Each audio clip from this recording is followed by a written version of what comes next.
کفار مکہ پوری کوشش یہ کرتے تھے کہ مسلمان ان کے آباء و اجداد کے دین کی طرف آ جائیں، یعنی ان کے آباء و اجداد کفار کے بتوں کی پوجا کرتے تھے، تو کفار یہ چاہتے تھے کہ مسلمان دوبارہ بت پرستی کی طرف آ جائیں۔ اللہ رب العالمین نے حکم دیا، اے محبوب آپ ان سے کہیں، قل، اے محبوب آپ فرمائیے، اندعو من دون اللہ، کیا ہم اللہ کو چھوڑ کر پوجا کریں ما لا ينفعنا ولا يضرنا، ان جھوٹے خداؤں کی کیا ہم پوجا کریں جو نہ ہمیں کچھ نفع دے سکتے ہیں اور نہ کچھ وہ ہمیں نقصان دے سکتے ہیں۔ لفظ ما جو ہے وہ بے جان چیزوں کے لیے آتا ہے۔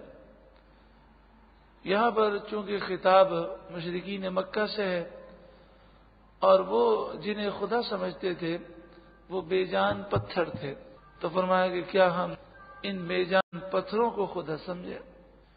وَنُرَدُّ عَلَىٰ أَعْقَابِنَا، اور کیا ہم اپنے پاؤں کی ایڑیوں پر الٹے کر دیے جائیں، بعد اذ ہدانا اللہ، بعد اس کے کہ ہمیں اللہ نے ہدایت دے دی۔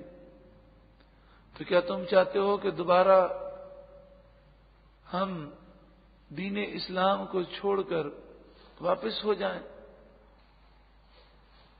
کالذی استہوتہ الشیاطین، اس شخص کی طرح جسے سرکش جنات نے بہکا دیا، فی الارض، زمین میں، حیران، وہ در بدر کی ٹھوکریں کھاتا ہوا حیران پھر رہا ہے۔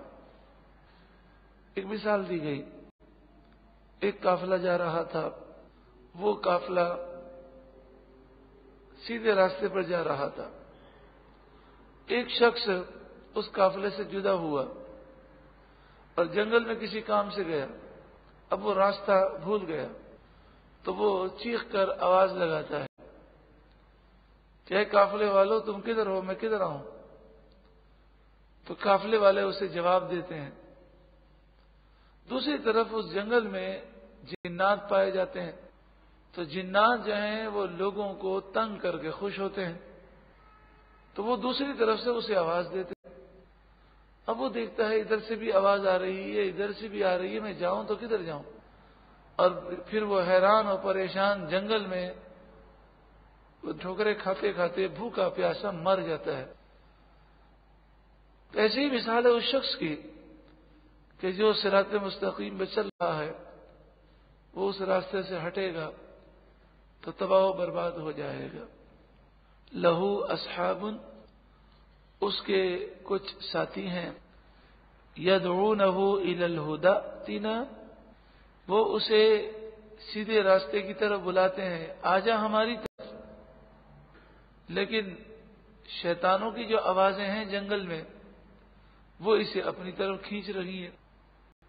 اب وہ یہ سوچ رہا ہے کہ نہ جانے کون سی اصل آواز ہے اور کون سی جنات کی آواز ہے، میں جاؤں تو کدھر جاؤں؟ اس طرح وہ حیران و پریشان ہے۔ پھر کسی جن کی آواز پر جاتا ہے اور وہ جن اسے ایسی راہ کی طرف بلاتا ہے کہ جہاں وہ مزید راستہ بھٹک جاتا ہے اور پھر بھوکا پیاسا مر جاتا ہے۔ قل، اے محبوب آپ فرمائیے، ان ھدی اللہ ھو الھدی، بے شک ہدایت تو صرف اللہ ہی کی ہدایت ہے، سیدھا راستہ تو وہی راستہ ہے جو اللہ نے عطا فرمایا۔ وہ امرنا، اور ہمیں یہ حکم دیا گیا، لنسلم لرب العالمین، تاکہ ہم اپنے رب کے حضور اپنی گردنوں کو جھکا دیں۔ ہمیں یہ حکم دیا گیا کہ ہم رب کی بارگاہ میں جھکے رہیں۔ وَأَنْ أَقِيمُوا الصَّلَاةَ، اور ہمیں یہ حکم دیا گیا کہ تم نماز قائم کرو، وَاتَّقُوهُ، اور تم اللہ سے ڈرو، وَهُوَ الَّذِي إِلَيْهِ تُحْشَرُونَ، اور وہ وہی ہے جس کی طرف تم جمع کیے جاؤ گے. یعنی اے کافروں، ہرگز ہم تمہاری باتوں کو ماننے والے نہیں ہیں اور نہ ہی ہم تمہاری باتوں میں آنے والے ہیں. ہمیں جو حکم دیا گیا ہم اس پر عمل کریں گے، ہم نماز قائم کریں گے، اللہ سے ڈریں گے اور رب کی بارگاہ میں جھکے رہیں گے. وَهُوَ الَّذِي خَلَقَ السَّمَاوَاتِ وَالْأَرْضَ بِالْحَقِّ، اور وہ وہی ہے جس نے آسمان و زمین کو حق کے ساتھ پیدا فرمایا.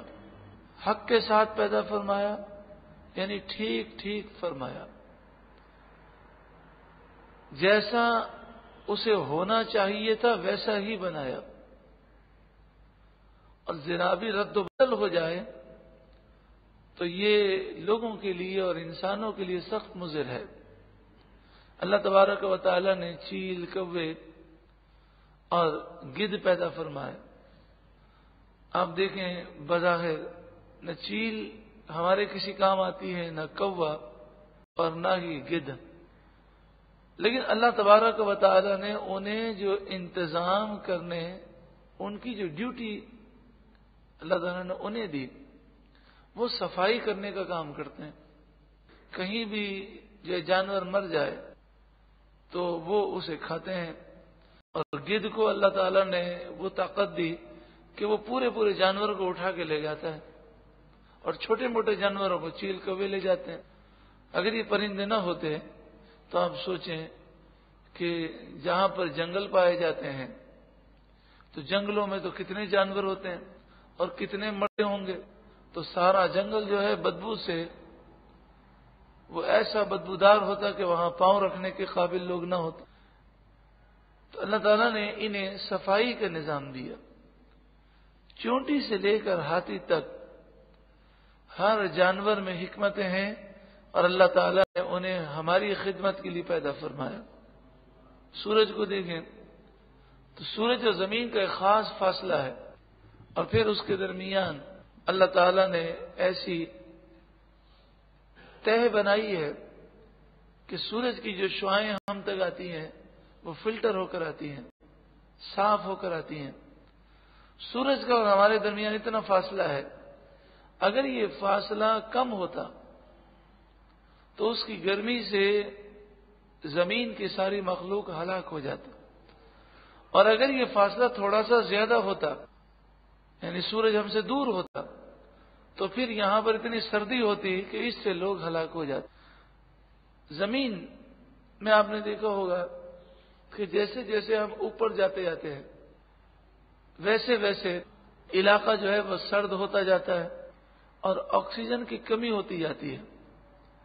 لیکن زمین پر جتنے علاقے ہیں، کسی بھی علاقے میں چاہے وہ کتنا بھی بلند ہو، اس کی بلندی اللہ نے ایسی رکھی ہے کہ وہاں آکسیجن ضرور ملتی ہے. لیکن اگر یہ علاقے مزید اوپر ہوتے تو لوگوں کے لیے آکسیجن مشکل ہو جاتی. سطح سمندر جس کے اندر اگر معمولی سی تبدیلی ہو جائے تو بہت سارے مسائل پیدا ہوتے ہیں. اور کبھی کبھی ہمیں دکھایا جاتا ہے کہ دیکھو یہ تھوڑا سا معاملہ ہوا، تم دیکھو کتنا بڑا نقصان تمہارے سامنے ہے. سونامی کا وہ بہت بڑا طوفان کہ جس سے ہزاروں لوگ ہلاک ہوئے، وہ کس چیز کا نام ہے؟ سمندر کی اندر کی سطح میں زلزلہ آیا اور اس سے سمندر کے پانی کے اندر لہریں پیدا ہوئی اور اس سے کئی علاقے ہمیشہ کے لیے مٹ گئے. بالحق اللہ نے آسمانوں اور زمین کو ٹھیک ٹھیک بنایا. ہمارے جسم کے اعضاء کو بھی دیکھیں تو اس سے بہتر کوئی تصور نہیں ہو سکتا. یعنی ہم سوچیں کہ اگر یہ ایسا ہوتا تو شاید بہتر ہو جاتا، تو ہماری سوچ غلط ہو سکتی ہے، اللہ کا بنایا ہوا نظام غلط نہیں ہو سکتا. وَيَوْمَ يَقُولُ، اور وہ قیامت کے دن فرمائے گا کن، ہو جا، فیکون، تو وہ ہو جائے گا. یعنی جب وہ ساری کائنات کو دوبارہ پیدا کرنے کا حکم دے گا تو دوبارہ پیدا ہو جائے گی، انسان جنات دوبارہ پیدا ہو جائیں گے۔ قولہ الحق، اس کا قول سچا ہے۔ وَلَهُ الْمُلْكُ، اور اسی کے لیے حقیقی بادشاہت ہے۔ یوم ينفخ فی الصور، اس دن جس دن سور پھونکی جائے گی۔ یوں تو دنیا کے اندر بھی حقیقی بادشاہ وہی ہے، لیکن جب سور پھونکی جائے گی تو ظاہری بادشاہوں کے وجود بھی ختم ہو جائیں گے، کوئی ظاہری طور پر بھی بادشاہت کا دعویٰ کرنے والا نہیں ہوگا۔ عالم الغیب والشہادہ، غیب اور شہادت کو خوب جاننے والا۔ وَهُوَ الْحَكِيمُ الْخَبِيرُ، اور وہی حکمت والا خبردار ہے۔ وَإِذْ قَالَ إِبْرَاهِيمُ لِأَبِيهِ آزَرَ، لفظ ابن عربی میں کئی معنی کے لیے استعمال ہوتا ہے، مثلا والد کے لیے بھی استعمال ہوتا ہے، چچا کے لیے، تایا کے لیے، دادا کے لیے۔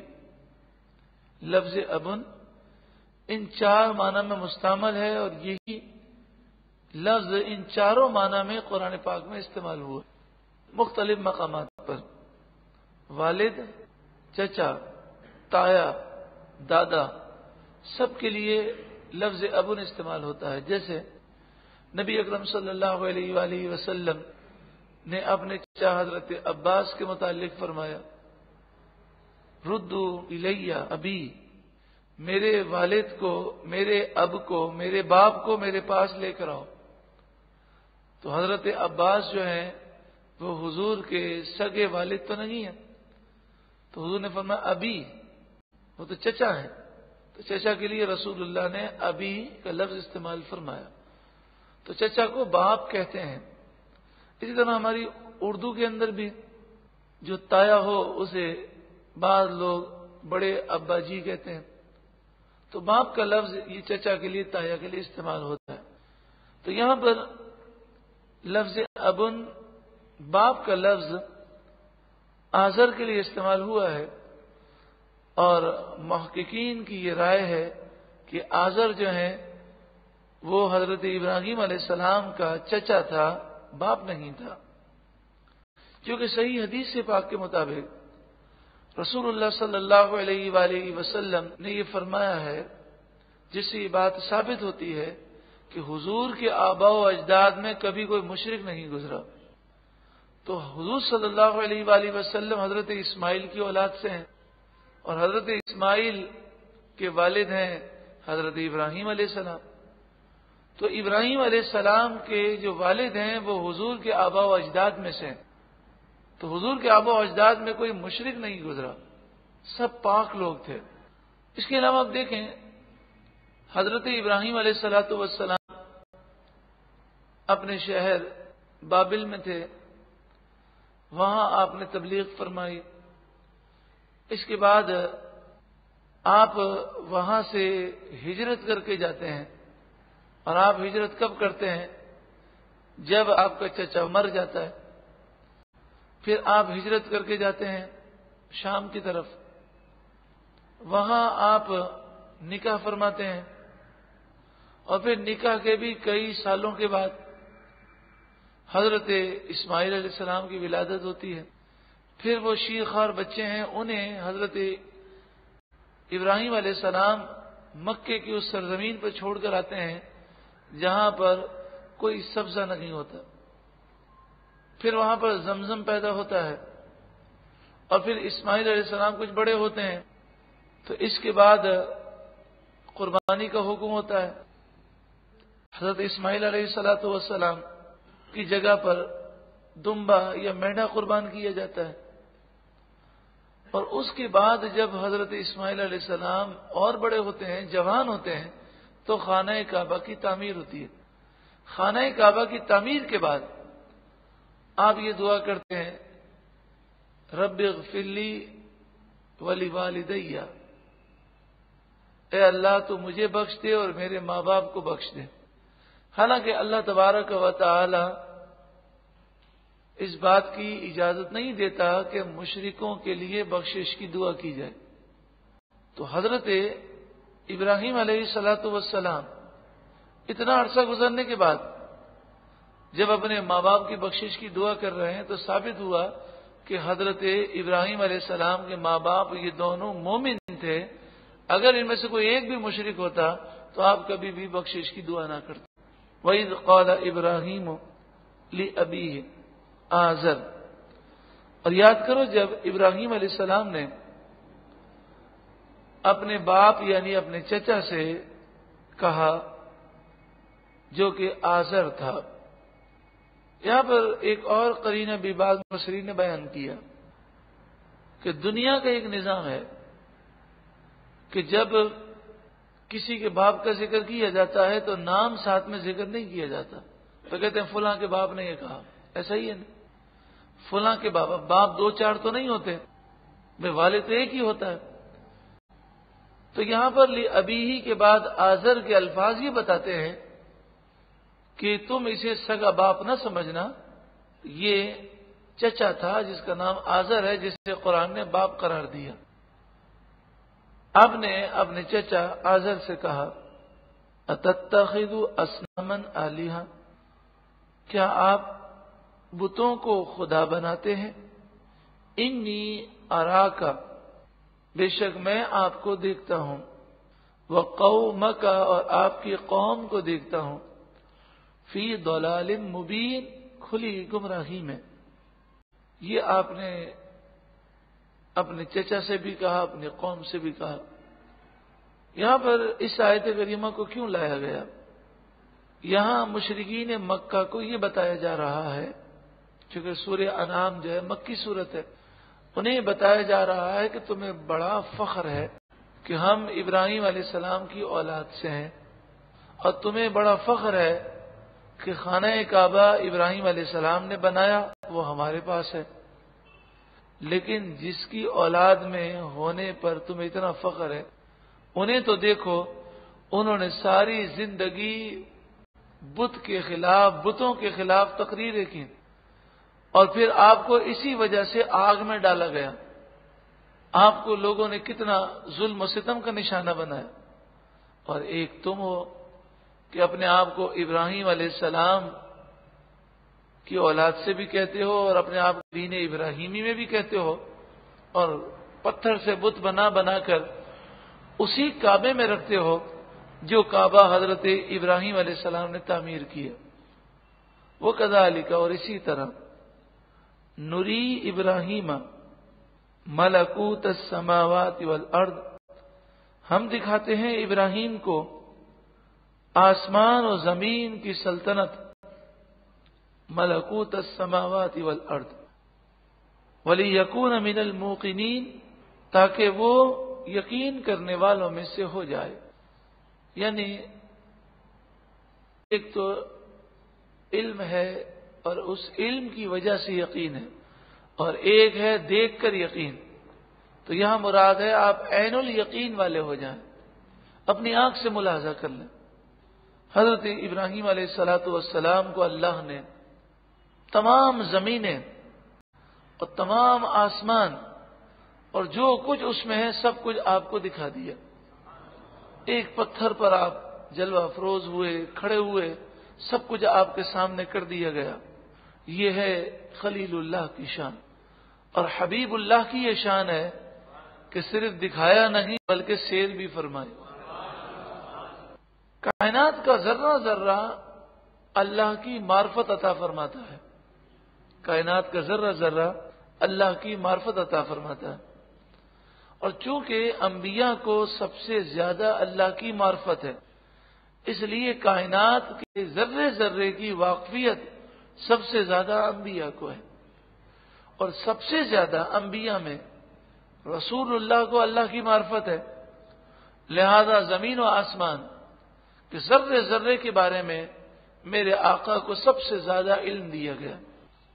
حضرت ابراہیم علیہ الصلوۃ والسلام کی ابتدائی زندگی کا ایک واقعہ قرآن بیان کر رہا ہے. اس واقعے کا پس منظر یہ ہے, حضرت ابراہیم علیہ الصلوۃ والسلام آپ کے والد نمرود کے یہاں ملازمت کرتے تھے. واقعہ اس طرح ہوا کہ نمرود جسے پوری دنیا کی بادشاہت حاصل تھی، اس نے ایک خواب دیکھا. اس نے دیکھا کہ ایک ستارہ طلوع ہوا اور اس کی روشنی ایسی تھی کہ سارے ستارے، چاند اور پھر سورج بھی اس کی روشنی کے سامنے ختم ہو گیا. اس نے نجومیوں سے پوچھا تو انہوں نے خواب کی تعبیر اسے یہ بتائی کہ اس سال تیری سلطنت میں ایک ایسا بچہ پیدا ہوگا جو تیری سلطنت کو ختم کر دے گا. اس نے مردوں کو حکم دیا کہ وہ عورتوں سے جدا رہیں اور اس سال پوری سلطنت میں کوئی بچہ نہیں ہونا چاہیے. جو بھی لڑکا پیدا ہوا اس سال میں اسے قتل کر دوں گا. حضرت ابراہیم علیہ الصلوۃ والسلام کی والدہ حاملہ ہو گئیں. اللہ تبارک و تعالی نے آپ کے حمل کو پوشیدہ رکھا، یعنی آپ کے جسم سے اس حمل کا اظہار نہیں ہوتا تھا. حضرت ابراہیم علیہ الصلوۃ والسلام کے والد گرامی، جن کا نام بعض مورخین نے تاریخ لکھا، انہوں نے شہر کے باہر ایک سرنگ تیار کی اس مقصد کے لیے، اور اس پر آپ نے ایک دروازہ لگایا. جب آپ کی والدہ نے درد محسوس کیے تو آپ شہر کے باہر تشریف لے گئیں اور اس سرنگ میں آپ تشریف لے گئیں. وہیں پر حضرت ابراہیم علیہ السلام کی ولادت ہوئی. آپ کی والدہ آپ کو دودھ پلا کر چلی جاتی ہیں اور جب واپس آتی ہیں تو دیکھتی ہیں کہ ابراہیم علیہ السلام انگلی کو چوس رہے ہیں اور اس سے دودھ جاری ہے. نمرود کے خوف کی وجہ سے آپ کی والدہ نے ابراہیم علیہ السلام کو کئی سالوں تک اس سرنگ میں یا غار میں رکھا. کتنے سالوں تک آپ اس غار میں رہے، مختلف روایتیں ہیں. ایک روایت یہ ہے کہ 7 برس آپ اس سرنگ کے اندر رہے ہیں. پھر آپ باہر تشریف لائے تو آپ نے لوگوں کو دیکھا کہ وہ مختلف خدا بنا کر بیٹھے ہوئے ہیں. تو آپ نے سب سے پہلے قوم دیکھی کہ جو ستارے کی پوجا کر رہی ہے. ہم نے دیکھا ہوگا کہ جب سورج ڈوب جاتا ہے تو مغرب کی طرف ایک ستارہ نمودار ہوتا ہے اور جب کچھ اندھیرا ہو جاتا ہے تو وہ غائب ہو جاتا ہے. ہم نے دیکھا ہوگا سائنس اسے سیارہ کہتی ہے، یعنی ہوتا تو وہ بھی ستارہ ہی ہے، لیکن سائنس کا یہ کہنا ہے کہ جو چلتے ہیں انہیں سیارہ کہتے ہیں اور جو رکے ہوئے ہوتے ہیں انہیں ستارہ کہتے ہیں. تو یہاں پر لفظ کوکب ہے اور عربی میں کوکب جو ہے دونوں کے لیے آتا ہے، ستارے کے لیے بھی اور سیارے کے لیے بھی. فلما جن علیہ اللیل، پھر جب حضرت ابراہیم پر رات چھا گئی، رآ کوکبا، آپ نے ستارے کو دیکھا. قال، آپ نے فرمایا ھذا ربی، کیا یہ میرا رب ہے. دیکھیے یہاں پر کوئی لفظ کیا کے لیے کوئی بھی لفظ نہیں ہے. ھذا مانے یہ، ربی مانے میرا رب. تو لفظی ترجمہ ہوتا ہے یہ میرا رب ہے، لیکن یہ آپ نے کہا تھا سوالیہ انداز میں. جو احادیث طیبہ اور تفسیروں سے بات معلوم ہوتی ہے کہ آپ کا یہ پوچھنا کس انداز میں تھا، سوالیہ. مثلا ھذا ربی، یہ میرا رب ہے، یہ انداز سوالیہ نہیں ہے. یہ میرا رب ہے، یہ سوالیہ انداز. آپ کا انداز سوالیہ بھی تھا اور آپ کا یہ انداز جو ہے تنزیہ بھی تھا، یعنی آپ نے ان کا مذاق اڑاتے ہوئے کہا یہ میرا رب ہے، اسے میرا رب کہتے ہو. لیکن ہو انگریزوں کا کہ انگریز جب بر صغیر میں آئے تو انہوں نے بڑی سازش کے ذریعے بعض لوگوں کو کھڑا کیا، اسلام کا لبادہ اوڑھ کے وہ کھڑے ہوئے اور انہوں نے مسلمانوں کو گمراہ کرنے کے لیے یہ شوشہ چھوڑ دیا کہ نہ حدیث کی ضرورت ہے، نہ تفسیر کی ضرورت، نہ صحابہ کرام کے اقوال کی ضرورت، قرآن کو قرآن کے ترجمے سے سمجھ لو. اب انہوں نے جب اس کا ترجمہ پڑھا یہ میرا رب ہے، ترجمہ تو یہی ہوتا ہے نا، ھذا ربی کا ترجمہ کیا ہوگا، یہ میرا رب ہے. تو وہ اس بات کو نہ سمجھ سکے کہ آپ نے ایسا کیوں کہا. تو نعوذ باللہ من ذالک انہوں نے یہ اپنا عقیدہ بنا لیا. اور اس سے آپ کو اندازہ ہوگا کہ صرف ترجمے سے انسان کتنا گمراہ ہو جاتا ہے، چونکہ وہ اس حقیقت کو نہیں جانتا. تو انہوں نے یہ عقیدہ بنا لیا کہ حضرت ابراہیم علیہ السلام پہلے نعوذ باللہ من ذالک ستارے کو دیکھ کر اسے خدا سمجھے تھے. پھر جب وہ ڈوب گیا تو آپ نے توبہ کی. پھر چاند کو دیکھا تو اسے خدا بنا لیا. پھر وہ ڈوب گیا تو پھر توبہ کی، پھر سورج کو خدا بنا لیا. پھر وہ ڈوب گیا تو پھر توبہ کی، پھر اللہ کی طرف آئے. نعوذ باللہ من ذالک. نبی کبھی شرک نہیں کر سکتے، نبی کبھی گناہ نہیں کر سکتے، وہ معصوم ہوتے ہیں. فلما افلا، پھر جب وہ ڈوب گیا اور وہ ستارہ غائب ہو گیا، قال لا احب الآفلین، آپ نے فرمایا میں ڈوبنے والوں کو، غائب ہونے والوں کو پسند نہیں کرتا. فلما رأى القمر بازغا، پھر جب آپ نے چاند کو چمکتا ہوا دیکھا. آپ کی قوم کے لوگ مختلف قسم کے پجاری تھے. تو معاملہ یہ تھا، جو ستاروں کے پجاری تھے وہ ستارے کو پوجتے تھے. اب چاند نظر آئے تو چاند کے پجاری آ گئے. قال ھذا ربی، آپ نے فرمایا یہ میرا رب ہے، یہ کیسے رب ہو سکتا ہے. فلما افلا، پھر جب وہ ڈوب گیا، غائب ہو گیا.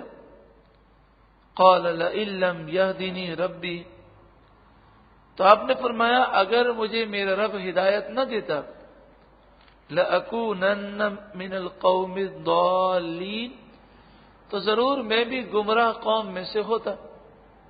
لیکن یہ آیت کریمہ بھی یہ بتاتی ہے کہ آپ کو اللہ نے پیدائش کے ساتھ ہی ہدایت عطا فرمائی ہے. یعنی آپ کہہ رہے ہیں کہ مجھے میرے رب نے نبوت عطا فرمائی، مجھے میرے رب نے معصوم بنایا، اور پیدا ہوتے ہی میرے اندر یہ ہدایت کا مادہ رکھ دیا. اگر ایسا نہ ہوتا تو بچہ جس ماحول میں آنکھ کھولتا ہے وہ اسی ماحول کو قبول کر لیتا ہے. تو آپ نبی ہیں اور نبی ایسا نہیں کر سکتے. دیکھیں نا، نبی جب پیدا ہوئے تو زمانہ جاہلیت کا دور ہو، لیکن نبی پر کسی کے برے اخلاق کا کوئی اثر نہیں ہوتا، ورنہ بچہ ماحول کو دیکھ کر اثرات پکڑتا. میرا آقا صلی اللہ علیہ وآلہ وسلم نے 40 سال کافروں کے ساتھ گزارے، لیکن آپ پر کافروں کی کسی تعلیم کا یا ان کے کسی اخلاق کا آپ پر کوئی اثر نہ ہوا. اور میرے آقا کا اخلاق اتنا پیارا کہ کافر بھی آپ کو صادق اور امین کہنے پر مجبور تھے. فلما رأى الشمس بازغة، پھر جب آپ نے سورج کو چمکتا ہوا دیکھا، قال ھذا ربی ھذا اکبر، آپ نے فرمایا کیا یہ میرا رب ہے؟ کیا یہ اس لیے تم رب کہتے ہو کہ ھذا اکبر، یہ بڑا ہے، تم اسے رب مانتے ہو؟ فلما افلت، اب جب سورج بھی ڈوب گیا، قال یا قومی، آپ نے فرمایا اے میری قوم، انی بریء مما تشرکون، بے شک میں بری ہوں، بیزار ہوں ان تمام چیزوں سے جنہیں تم اللہ کے برابر سمجھتے ہو، جنہیں تم خدا سمجھتے ہو. انی وجہت وجہیہ، بے شک میں نے اپنے چہرے کو جھکا دیا، للذی فطر السماوات والارض، اس رب کے لیے جس نے آسمان و زمین کو پیدا کیا، اس رب کے لیے میں نے اپنا چہرہ جھکا دیا. حنیفہ، اس حال میں کہ میں ہر باطل سے جدا ہوں. وما انا من المشرکین، اور میں مشرکوں میں سے نہیں ہوں. وحاجہ قومہ، اور آپ کی قوم نے آپ سے جھگڑا کیا اور وہ اتنے بضد ہوئے کہ آپ کی جان کے دشمن ہو گئے. قال، آپ نے فرمایا اتحاجونی فی اللہ، کیا تم مجھ سے اللہ کے بارے میں جھگڑا کرتے ہو؟ وقد ہدان، حالانکہ اللہ نے مجھے ہدایت دی ہے.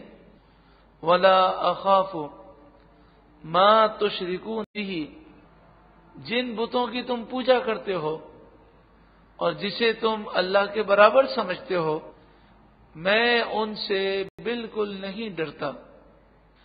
الا ان یشاء ربی شیئا، مگر یہ کہ میرا رب کوئی چیز چاہے. مطلب یہ ہے کہ تم یہ کہتے ہو کہ اے ابراہیم تم بتوں کی مخالفت کر رہے ہو نا، تو ہمارے بت تمہیں مار ڈالیں گے. تو آپ نے فرمایا تمہارے بت کچھ بھی نہیں کر سکتے، یہ جھوٹے معبود ہیں، مجھے ان سے کچھ ڈر نہیں لگتا.